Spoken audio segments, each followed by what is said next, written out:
Hi, this is Bill Watkins. Thanks for taking a couple of minutes and starting off your day in Scripture. We're in Mark 16. Let's look at verses 12 and 13 today.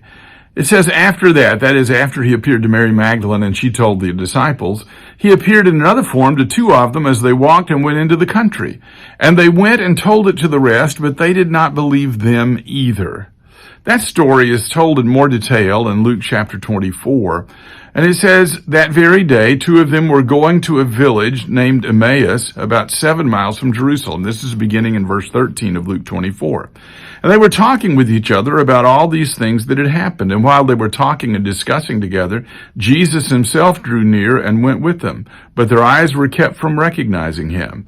And he said to them, what is this conversation that you're holding with each other as you walk? And they stood still, looking sad. Then one of them, named Cleopas, answered him, are you the only visitor to Jerusalem who doesn't know the things that have happened there in these days? And he said to them, what things? And they said, concerning Jesus of Nazareth, a man who is a prophet, mighty in deed and word before God and all the people, and how our chief priests and rulers delivered him up to be condemned to death and crucified him. But we had hoped, notice the past tense, they're not hoping now, but we had hoped that he was the one to redeem Israel. Yes, and besides all this, it is now the third day since these things happened.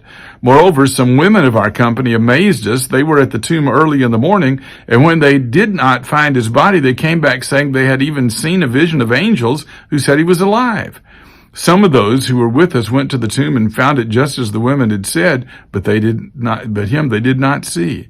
And he said to them, O foolish ones, and slow of heart to believe all the prophets have spoken. Was it necessary for the Christ to suffer these things and enter into his glory? And beginning with Moses and the prophets, he interpreted to them all the scriptures, the things concerning himself.